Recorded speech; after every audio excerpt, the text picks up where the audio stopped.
నరేంద్ర మోడీ దేశ అభివృద్ధికి ఎస్పెషల్లీ సాగర రంగం అంటే సముద్రపు ఆధారిత వ్యవసాయమే ఇదే వ్యాపారమే కీలకమని భావించి చేసిన మార్పులు భారత్ని మరొక అడుగు ముందుకు కాదు ప్రపంచంలో అగ్రభాగానికి తీసుకెళ్లే స్థాయిలో ఉందని చెప్పి ప్రకటించినటువంటి అంశం ఏదైతే ఉందో దానికి సంబంధించి ద ఎకనమిస్ట్ ఆర్థిక పత్రిక ద ఎకనమిస్ట్ రాసినటువంటి వాస్తవంగా మోడీ మీద ఎప్పుడు వ్యతిరేక వార్తలు రాసే ద ఎకనమిస్ట్కి సంబంధించిన అంతర్జాతీయ ఆర్థిక పత్రిక కథనానికి సంబంధించి చాడా శాస్త్రి గారికి సంబంధించిన ఒక కథనం చూద్దాం.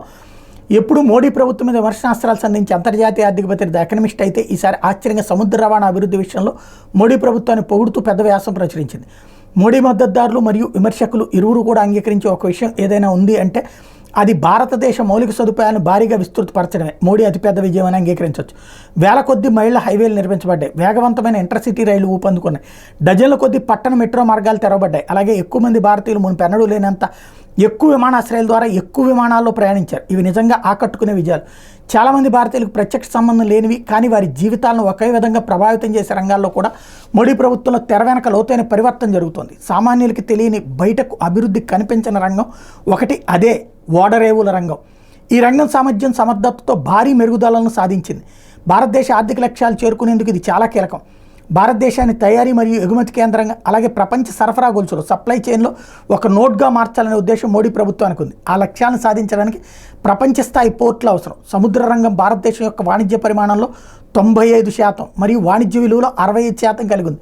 ఈ రంగంలో మోడీ ప్రభుత్వం అపారమైన పురోగతి సాధించింది. ప్రభుత్వం మేజర్ పోర్టులుగా వర్గీకరించిన వాటిలో డజను పోర్టుల సామర్థ్యం గత దశాబ్దంలో 745 మిలియన్ టన్నుల నుండి 1600 మిలియన్ టన్నులు అంటే రెట్టింపు కంటే ఎక్కువ పెరిగింది. భారతదేశ వాణిజ్యంలో సగానికి పైగా నిర్వహించే ఈ నౌకాశ్రయాల వద్ద ట్రాఫిక్ గత 10 ఏళ్లలో అంటే 2023 నాటికి 46% పెరిగి 795 మిలియన్ టన్నులకు చేరుకుంది. షిప్పుల టర్నరౌండ్ సమయం అంటే కార్గో ఓడ రాక మరియు తిరిగి బయలుదేరే మధ్య గంటల సంఖ్య 2011-17లో 10-11లో 127 గంటల నుండి 10 ఏళ్ల తర్వాత ఇప్పుడు 53 గంటలకి పడిపోయింది. అంటే ఆ విధంగా తక్కువ సమయంలోనే వీళ్ళు లోడింగ్ అన్లోడింగ్ చేయడానికి కావాల్సినటువంటి ఏర్పాట్లని పర్ఫెక్ట్గా చేసుకుంటూ వచ్చారనమాట. అలాగే ప్రపంచ బ్యాంక్ లాజిస్టిక్స్ పనితీరు సూచికలో దశాబ్దం కిందట 54వ స్థానంలో ఉన్నటువంటి భారత్ గతేడాది ఏకంగా 38వ స్థానానికి ఎగబాకింది. ఇక ఒక ఉదాహరణ కోసం చెప్పాలంటే నవాషెవా పోర్టును చూడండి. దీన్నే Jawaharlal Nehru port authority ANPA అంటారు. 1989లో అధిక వాల్యూమ్ కంటైనర్ ట్రాఫిక్ని ఒక ఆధునిక సౌకర్యంగా ప్రారంభించబడింది. ఇది భారతదేశం యొక్క అత్యంత సమర్థవంతమైన పబ్లిక్ పోర్ట్. భారత్ యొక్క కంటైనర్ ట్రాఫిక్లో సగం మరియు ప్రధాన నౌకాశ్రయాల్లో కస్టమ్స్ ఆదాయంలో 1/4 వాటా గల ఈ పోర్టు టర్నరౌండ్ సమయాలు సగటున 21 గంటలు. JNPA మరియు ఇతర పబ్లిక్ పోర్టులో ఈ పాజిటివ్ మార్పుకి 3 ముఖ్యమైనటువంటి కారణాలు ఉన్నాయి. ఒకటి 1996లో ప్రభుత్వం ఓడరేవుల నిర్మాణం మరియు నిర్వహణలో ప్రైవేట్ రంగం పాల్గొనేందుకు అనుమతించడం. దానివల్ల ఇక్కడ 5 కంటైనర్ టెర్మినల్స్ ప్రైవేట్ వాళ్ళు నిర్వహిస్తున్నారు. దుబాయ్కి చెందిన DP గ్రూప్, డెన్మార్క్కి చెందిన మస్క్, అదాని మొదలైన వాళ్ళు. గతంలో పోర్టు ప్లానింగ్ ఎంతసేపు ఆహార ధాన్యాలు దిగుమతులు దృష్టిలో పెట్టుకుని చేశారు.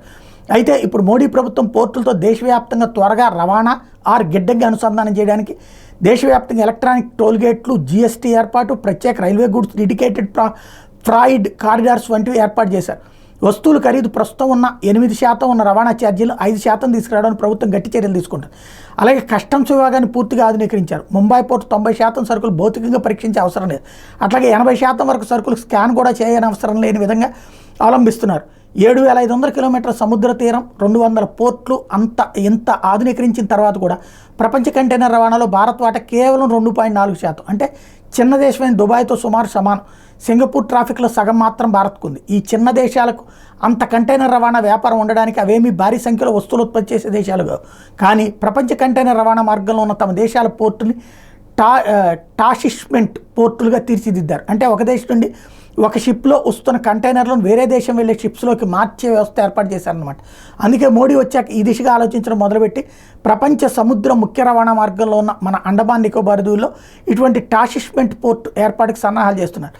రాజకీయ నాయకులు సామాన్య ఓటర్లు ఎంతసేపు పైకి కనిపించే వాటి మీద శ్రద్ధ పెడుతున్నారు కానీ రవాణా వ్యవస్థ మెరుగుపరచడం, రూల్స్ సరళం చేయడం వంటి దీర్ఘకాలిక సంస్కరణల విలువ గుర్తించడం లేదు. ఆర్థిక వ్యవస్థ మిగతా రంగాల్లో కూడా మంచి ఫలితాలు చూపించగలదనే దానికి సూచిక ఈ పోర్ట్స్ సముద్ర రవాణా విషయంలో భారత్ త్వరగా సాధించిన అభివృద్ధి.